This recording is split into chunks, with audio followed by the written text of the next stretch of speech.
好，接下来关心美军现在还杀进了厄瓜多。今天特别来讨论的是，美国是否要重演新的殖民主义呢？川普也把矛头指向了中国大陆，尤其要关心的是中美今天在拉丁美洲这边的角力已经全面的开战升级了。好，另外一个火药库，我们除了关心中东之外，就是要来看到美洲了。现在在这边，美国的南方司令部最新的证实，美军呢在拉丁美洲现在展开全新的军事行动，他对厄瓜多境内的毒品武装组织正式的发动了袭击空袭。那么川普也最新呢，在这个峰会上，这个是在美洲之盾的安全峰会上面，他说他会向拉美国家提供军事的支援来打击毒品，也放话了，古巴你也注意了，接下来你会成为下一个垮台的政权。所以我们其实来回顾今年发生了非常多的事情，从马杜洛抓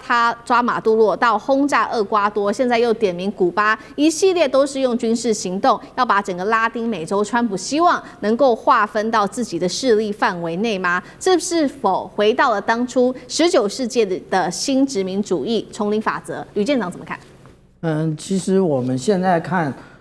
川普的种种作为，我们终于了解他为什么要把国防部改为战争部的原因。因为他现在手上，已经有一场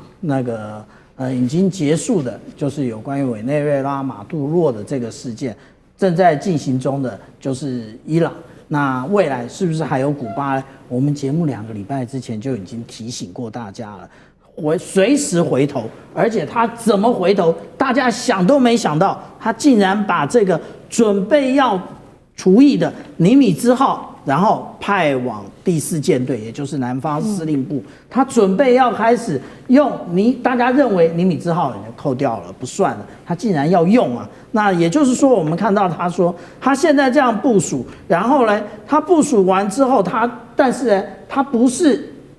走巴拿马运河，巴拿马运河走不过去，他要往南一直走过合恩角往北。那这中间会走过什么国家？我们来看啊，之前呢，我们看到2024年的4月的时候，那个时候还是华盛顿航空母舰的时候，他去了秘鲁、智利还有巴西的港口，这个叫做什么？海军的兵力展示，也就是告诉所有南美洲的国家，对不起，你都是我的后花园，你千万不要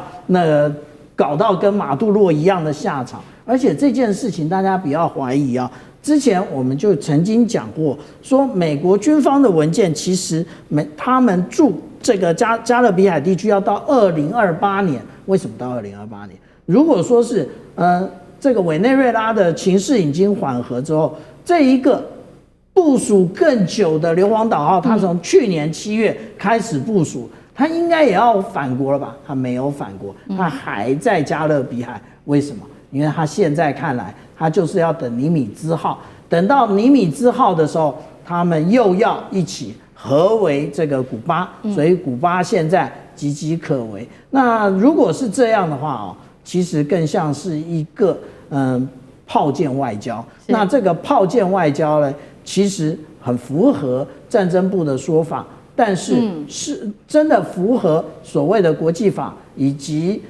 联合国宪章吗？这一个是一个普世价值吗？是我们大家要深思的。好，现在美国用军事力量跟这些拉美国家宣告说，你们这些国家就是我们美国的后花园。那除了说想要在这边好掌控他们的政权之外，我们看到了美国在背后其实也是看准在当地南美洲国家的这一些很重要的各种天然资源。我们先来看到几个国家有哪一些重要的天然资源。第一个是有关于锂的储量，世界1半以上的这个锂储量其实都在阿根廷、玻利维亚跟智利。再来就是石油，委内瑞拉全球第一，黄金委内瑞拉同样拥有非常多，铜再来智利的部分就占了全球23%，世界第一。银的部分，秘鲁的储量占全球22%，同样也是全球的最高的一个地位。那为什么拉丁美洲它的天然资源这么的丰富，就会是川普他的主要目标吗？委员又怎么看？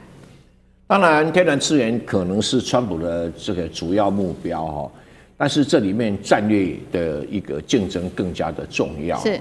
就是拉丁美洲它有这么多天然资源，可是开发程度很低，因为投资项目很低。因为过去的社会、政治、经济条件，中南美国家都没办法形成一个有效管理投资跟经济发展的体制啊。那对于美国来讲，而且是川普来讲，他搞了一个所谓唐罗主义啊，其实就是要所有的中南美洲国家不得有亲美政权，然后中东国家不得有反美政权，所以才会打是伊拉克战争，然后亚洲的第一岛链上面要维持现状，亲美的亲美，反美的反美，大概是有这么一个状况。那可是美国有它的实力上的限制，我们知道每一个国家不管再大，你要考虑它的上限在哪里，下限在哪里。美国也许可以控制这些国家啊，什么不要千里带路啦，或者什么国安全啦，由它来指挥啦，不得反美啦，啊，要亲美啊，这个问题大概都不大。可是最根本的问题就是老百姓还是吃饭呐，经济问题你美国帮不上忙啊，只有中国帮得上忙啊。比如我举一个很有趣的例子，美国掌控了委内瑞拉石油的出口权利啊，还拜托谁买？拜托中国大陆买，因为买单就在中国大陆。现在当然前几天之前买方市场就是买家说，现在因为荷姆斯海峡变成卖方市场，跟整个倒过来了。我这个瞬息万变。可是很多矿产还是买方市场啊，你中国大陆不买，谁卖？啊，你叫日本人买那么一点点，那一点点，那炼矿东西都在中国大陆啊，所以这个叫做现实。还有你要做基础建设，你采矿就要铁路，没有铁路无法采矿。像台湾一样，日本人来台湾要挖木材，第一个就先盖阿里山铁路，要不然你挖运不出来啊。那所以谁能够盖铁路，总不是你美国吧？所以“一带一路”不会被完全摧毁，跟很多人想象的不一样，但是也不会像以前可以直接把它转到政治跟安全方面，那也是不切实。因为最近的发展就是说，让很多全世界国家觉得在安全方面可以跟要依赖中国啊，中国没那个实力帮忙，委内瑞拉啦、印尼啦、伊朗啊都没有那实力帮忙，所以可能会逐渐的转向经济合作。那中国目前的国力也只适合做经济合作，可能韬光养晦一下因为毕竟中国大陆的 GDP 已经是全世界第2大，20兆美元，很大咯。可是问题是人均 GDP 还不到15000块美元呐，这个中国大陆还有很多努力的空间。好，一方面是中国大陆，它现在用经济持续的加强跟拉美国家的合作，并且强化彼此之间的关系。那川普看在眼里，是不是就想用军事上面的这个打击来拉拢这些拉美国家呢？我们看到中国大陆在过去的10年，其实做了非常多的事情，深入在拉美洲国家，主要就是透过“一带一路”，有20多个拉美国家已经加入了，那成为了拉美最大的贸易伙伴跟主要投资来源。当然了，投资的范围也非常的广，从港口、电力、铁路、公路、物流到矿产都有。那杨老师又怎么看？美国跟中国大陆在这边的角力？我们常说，爱情与面包哪一个重要？你当然两者兼顾是最好，但是有了爱情还是不可以没有面包。那更重要的是，如果这整个街上只有一家面包店的时候，你当然只能跟这家面包店去买嘛。那这蔡委员讲的就是如此啊。你如果说在经济上、贸易上、出口上、